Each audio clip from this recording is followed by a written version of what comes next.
Bismillahirrahmanirrahim. Assalamualaikum warahmatullahi wabarakatuh. Alhamdulillahirabbil alamin alladzi ja'alana minal mutahabbina fillah. Wassalatu wassalamu ala asyrafil anbiya wal mursalin wa ala alihi wa ashabihi ajma'in. Allahumma anfa'na bima 'allamtana wa 'allimna ma yanfa'una wa zidna 'ilman. Di dalam ketaatan kita kepada Allah Subhanahu wa taala itu syarat dengan kemaslahatan, sehingga apapun yang kita laksanakan dalam tuntunan agama ini akan mendatangkan nilai kebajikan yang kita akan rasakan insyaallah di dunia ini, apatah lagi nanti di akhirat.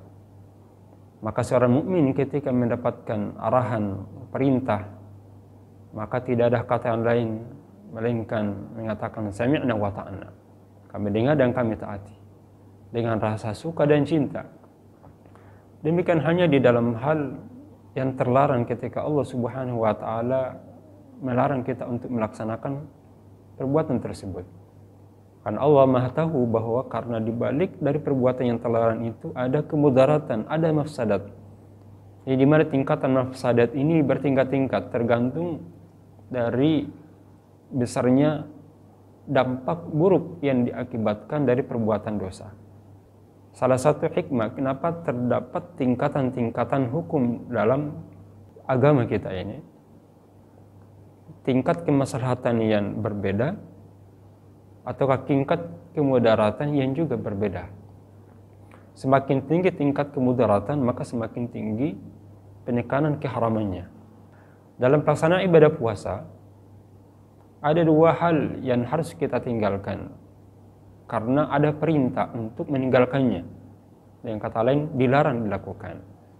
Yang pertama, dilarang dari hal-hal yang asalnya itu dibolehkan, seperti makan, minum, makan dan minum dengan sengaja dengan memahami dan meyakini bahwa itu sesuatu yang dapat membatalkan dan sesuatu yang terlarang. Diingat betul bahwa itu adalah hal yang membatalkan puasa. Maka orang yang makan dengan sengaja, minum dengan sengaja, dan dia mengingat bahwa dirinya sedang berpuasa dan tahu bahwa itu dapat membatalkan, maka pada itulah ibadah puasa yang kita laksanakan itu menjadi batal. Yang pertama. Yang kedua, ada hal yang memang terlarang sama sekali. Nah, ini tentu dosanya besar. Nah, inilah sebenarnya hal yang diinginkan dalam agama kita dalam pelaksanaan ibadah puasa tadi. Kemampuan melaksanakan apa saja yang Allah perintahkan. Kalau memang dalam waktu-waktu tertentu seperti dalam ibadah puasa ini sesuatu yang asalnya dibolehkan, namun karena Allah yang melarangnya untuk melaksanakannya, untuk dilakukan, maka kita tinggalkan. Nah, inilah menunjukkan akan ketinggian ketaatan dan istislam kita kepada Allah Azza wa Jalla. Karena kalau saja hal-hal yang diharamkan kita mampu mencegah, hal-hal yang disunnahkan kita mampu mencegah diri kita, apalagi daripada yang betul-betul sudah jelas keterangannya akan keharamannya, kita harus tinggalkan. Ini bagi mereka yang makan dan minum dengan sengaja dan tahu hukumnya. Ya, berbeda kalau orang yang makan, minum dengan tidak menyadari bahwa dia sedang berpuasa. Nah, ini terjadi baik itu dalam ibadah puasa wajib ataupun ibadah puasa sunnah. Walaupun sebagian ulama mengkhususkan makan minum dengan tidak sengaja, ada yang membatalkan, yang mengatakan tetap batal kecuali dalam ibadah sunnah, ya, ibadah puasa sunnah. Namun jumhur berpendapat, dan ini yang paling kuat, ya, lebih rajih adalah saat seorang yang berpuasa pada siang hari, apakah itu dalam bulan Ramadan, puasa wajib, ataukah puasa sunnah, ketika ia tidak sadar atau lupa bahwa ini adalah puasa, maka puasa yang dilaksanakannya tetap diperintahkan untuk dilanjutkan, artinya tidak jadi batal. Hadits ini dinyatakan Rasulullah SAW, man nasiya wa huwa sa'imun fa'akala aw syarba falyutimma shaumahu. Jadi siapa yang lupa sedang dia berpuasa dan dia makan dan minum, maka hendaklah ia menyempurnakan puasanya. Fa inna ma at'amahu Allah wa saqah. Karena sungguh sebenarnya Allah Subhanahu wa taala memberinya makan dan memberikan minum. Ini adalah karunia dari Allah Subhanahu wa taala. Maka diyakinkan. Apa makna hakikat dari makan itu? hakikat makan dan minum sebenarnya adalah memasukkan sesuatu ke dalam perut atau ke lambung kita lewat tenggorokan atau ke lewat mulut. Dan ini mencakup sesuatu yang dibolehkan ataukah yang memang diharamkan. Misalnya air biasa, ataukah minum jus, suka susu, sesuatu yang boleh ketika dimasukkan, ataukah yang memudaratkan, khamar, ataukah bahkan minuman yang merusak, misalnya alkohol, itu tetap dalam kategori hal yang dapat membatalkan. Nah, ini berarti kalau ada yang memasukkan sesuatu yang selain daripada mulut, ya, tidak masuk ke lambung kita dan tidak lewat tenggorokan atau ke mulut, maka itu tidak membatalkan. Berarti masuk di sini adalah vaksinasi ataukah disuntik, upaya penyembuhan terhadap dirinya ataukah kekebalan tubuh. Ini tidak masuk kategori hal-hal yang membatalkan puasa. Ada suatu hal yang mungkin ini agak sedikit perlu penjelasan.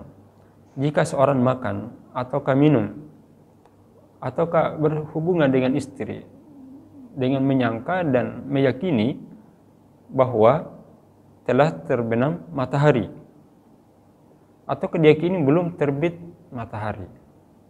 Jadi berpuasa pada siang hari namun dengan berbagai indikator dan dia telah meyakininya bahwa telah masuk waktu maghrib, lalu dia makan. Setelah makan nampak ternyata belum masuk waktu maghrib. Hal ini ulama berselisih pendapat terkait dengan ini. Pendapat pertama, puasa yang ia laksanakan itu dianggap batal dan dia harus menggantikan di hari lain. Ini adalah madhab jumhur ulama, termasuk para imam empat itu. Yang kedua, pendapat yang kedua adalah annahu la qada alaihi, itu tidak qada. Dianggap puasa yang dilaksanakan itu tetap benar, tetap sahih. Karena ia lakukan itu di luar kemampuannya. Ya, di luar dari pengetahuannya. Dalam agama kita beberapa argumentasi yang dapat dijadikan sebagai dalil. Allah Subhanahu wa taala berfirman, "Walaysa 'alaikum junahun fima akhta'tum bih, walakin ma ta'ammadat qulubukum." Tidak ada dosa bagi kamu sesuatu yang kamu tidak ketahui, yang kamu lakukan secara tidak sadar, sesuatu kekhilafan, maka itu tidak ada dosa baginya. Walakin ma ta'ammadat qulubukum, itu sesuatu yang disengaja. Kemudian yang kedua, bahwa dalam doa tiap hari kita menyatakan Rabbana la tu'akhidna in nasina au akhtana. Ya, kita mohon kepada Allah Subhanahu wa taala agar tidak menghukumi sesuatu yang kita lakukan ataukah karena lupa atau karena kekhilafan yang kita laksanakan. Sehingga dari beberapa dalil yang kita sebutkan yang menunjukkan ya akan kesahihan orang yang berpuasa ini lebih kuat. Seseorang yang berpuasa namun ternyata belum masuk waktu maghrib, maka puasa yang dilaksanakan itu tetap dinyatakan benar. Demikian hanya juga dengan bagaimana mereka yang makan minum dengan sengaja. Maka cara menggantikan hanya itu adalah menggantikan di hari lain. Kemarin kita menyebutkan dalam pertemuan sebelumnya bahwa orang yang mendapatkan keringanan itu untuk tidak berpuasa adalah orang yang sakit, orang yang musafir. Maka boleh ia tidak berpuasa dan menggantikan di hari lain. Nah, sedangkan yang muncul pertanyaan adalah mereka dengan sengaja makan, minum dengan sengaja, tentu batal puasanya. Pertanyaan, apakah dia boleh menggantikan di hari lain? Karena dia makan dan minum dengan sengaja. Padahal kita menyebutkan sebelumnya yang menggantikan itu orang yang sakit, orang yang musafir. Maka pandangan-pandangan ahli fikih cukup banyak yang mengatakan bahwa dia tetap wajib menggantikan di hari lain. Selama puasa yang kita laksanakan ini batal, ya, maka tidak ada kata kecuali dia harus menggantikan di luar bulan Ramadan. Yang ketiga yang membatalkan puasa itu adalah muntah dengan sengaja.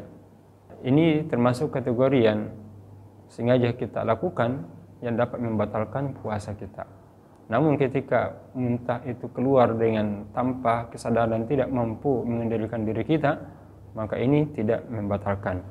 Nabi SAW telah menyatakan, man zarahul qai'u falaysa alaihi qadha wa man istasqahu 'amdan falyaqdi. Jadi siapa yang muntah secara tidak sengaja, maka tidak ada qada baginya, tetap dia lanjutkan. Tapi mereka yang sengaja mengeluarkan muntah dari mulutnya, maka hendaklah ia menggantikan di hari lain. Kemudian yang selanjutnya adalah yang dapat membatalkan puasa adalah mendapati dirinya dalam keadaan haid ataukah nifas. Ini bagi muslimah yang melaksanakan ibadah puasa ketika mendapati haid ataukah nifas, secara otomatis ibadah siam yang ia lakukan itu akan menjadi batal. Semoga kita termasuk orang-orang yang mampu menjaga diri kita ini dalam melaksanakan ibadah puasa sebagai bentuk komitmen kita kepada Allah Subhanahu wa taala. Karena Allah menginginkan dan mengharapkan dan sangat sayang dengan kita. Karena dengan adanya ketaatan mutlak kepada Allah Subhanahu wa taala akan melahirkan jiwa muslimah yang sempurna di sisi Allah Subhanahu wa taala. Nasr minallahi wa fathun qarib wa basyiril mu'minin. Wassalamu alaikum warahmatullahi wabarakatuh.